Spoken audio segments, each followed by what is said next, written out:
मुंबईत इतिहास घडणार, भारतीय जनता पार्टीचाच मराठी महापौर होणार अशी घोषणा भाजपने मुंबईमध्ये केली आणि खरंच इतिहास घडलाय।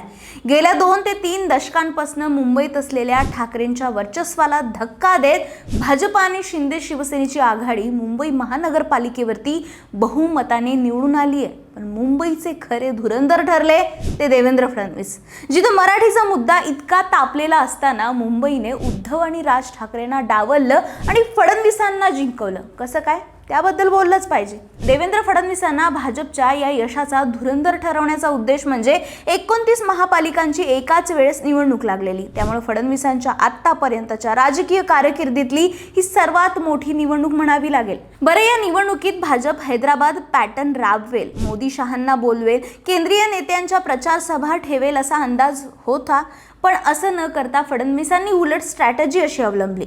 मुंबई सहित काही प्रमुख शहरांमध्ये या दोन्ही नेत्यांच्या सभा झाल्या असत्या तर विरोधकांनी या निवडणुकीत राष्ट्रीय पातळीवरील मुद्दा उपस्थित केला असता। त्यामुळे हा धोका टाळण्यासाठी फडणवीसांनी त्या शहरातील स्थानिक नेतृत्वाला, कार्यकर्त्यांना सक्रिय केलं। प्रत्येक महापालिकेत बारकाईने नजर ठेवून आक्रमक प्रचार केला।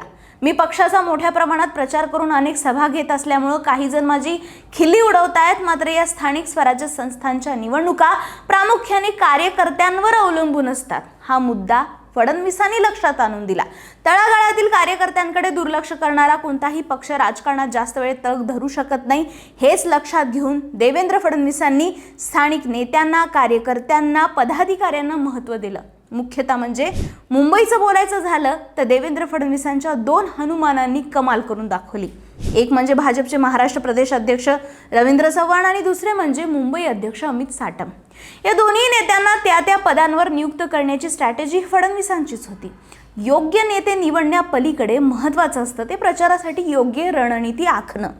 तब्बल 20 वर्षांनंतर उद्धव ठाकरे आणि राज ठाकरे हे दोन्ही भाऊ एकत्र मैदानात उतरले होते। मुंबईमध्ये मराठी माणूस आणि मुंबईची अस्मिता हे मुद्दे केंद्रस्थानी ठेवून ठाकरे बंधूंनी भावनिक साथ घातली होती। पण देवेंद्र फडणवीसांनी मात्र भावनिकतेच्या आधारावर अवलंबून न राहता महायुतीच्या विकासाच्या अजेंड्याला पुढे केलं। आता विकासाचा अजेंडा मांडताना महायुतीने आणि भाजपने राज्य सरकारच्या योजनांचा थेट प्रचार प्रसार बीएमसीच्या मतदारांपर्यंत केला। विकास निधी, world class Mumbai, clean city, metro, coastal road, infrastructure, Dharavi प्रकल्पांना प्रचाराचा अजेंडा बनवला। त्यामुळे मतदारांनी सत्तेत असलेल्या पक्षाला मत देऊन विकास मिळेल असा विचार केला आणि महायुतीला मतदान केल्याचं या निकालात दिसून आलं। मराठी भाषेला भाजपने प्रचारात महत्त्वच दिलं नाही अशातला भाग नाही। उलट भाजपने मुंबईत 4 प्रमुख मतदार गटांना टार्गेट केलं। त्यात पहिला गट तो म्हणजे मराठी मतदार।